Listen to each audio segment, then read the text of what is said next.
Olá, pessoal. Nosso conteúdo agora, né, vamos falar sobre o átomo e elementos químicos. Primeiro conceito, do que é átomo? Logo no início, né, falamos que o átomo é aquilo que não se pode dividir, né? Foi a primeira observação sobre o átomo. Hoje, né, atualmente sabemos que não pode ser dividido. O átomo pode ser dividido sim, em partes menores.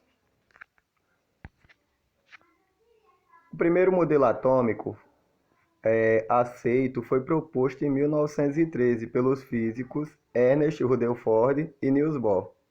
O modelo de Rutherford ficou conhecido como modelo planetário, né, e é representado pelo esquema a seguir. O modelo de Rutherford, pelo que vocês estão vendo, eu tenho um núcleo, né, no qual o meio aí eu vou ter aí os prótons e os nêutrons, né? Os prótons de partícula positiva e os nêutrons, como o próprio nome diz, é neutro. E ao redor aí nós temos essas bolinhas esféricas representando os elétrons de carga negativa. Nessa parte aí, no qual eu tenho essa parte verde, essas bolinhas verdes aí representando os elétrons, é chamada de eletrosfera. A região central é o núcleo do átomo e contém, né, os prótons, que são as partículas com carga positiva, os elétrons com carga negativa, que giram na região, né, que é chamada de eletrosfera, como foi explicada no quadro passado aí. Rutherford sugeriu que o núcleo do átomo, além dos prótons, possui outras partículas com massa bem próxima dos prótons, mas sem carga elétrica, são os nêutrons, né, que ficam lá no núcleo. Um átomo.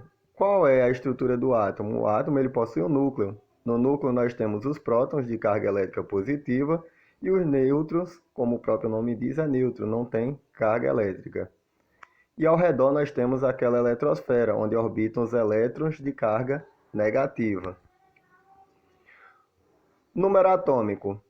Todos os átomos de um mesmo elemento químico apresentam o mesmo número de prótons. Esse número é chamado de número atômico e é representado pela letra Z, como mostrado aí, né? Aqui no slide aí, logo abaixo do X, esse quadrado abaixo.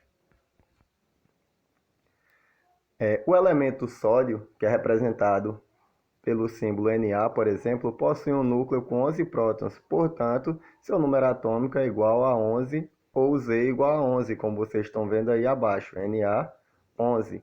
Esse daí é o número atômico.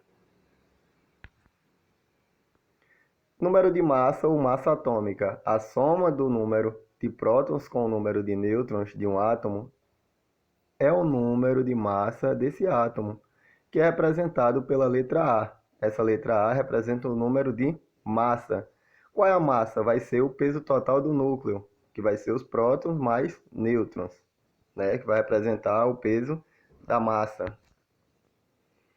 A letra A representa número de massa, a letra P, número de prótons, a letra N, número de nêutrons, né?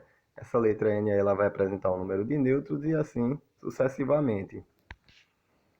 Representação do átomo. O átomo é representado da seguinte forma. Escreve o símbolo, né? Escreve-se aí o símbolo do átomo. Por exemplo, C maiúsculo e L minúsculo. Escreve-se o número atômico Z na parte inferior esquerda do símbolo. Escreve-se o número de massa na parte superior, seja de cima, né? E o outro aí, o número atômico embaixo. E o número de massa aí, como eu vou explicar agora, se escreve, né, na parte superior do símbolo, à direita, ou à esquerda, na parte de cima. Exemplo, eu tenho um X aí que ele representa um elemento qualquer da tabela periódica, e nós temos a letra A lá em cima, que indica o número de massa, e abaixo nós temos o número o número atômico.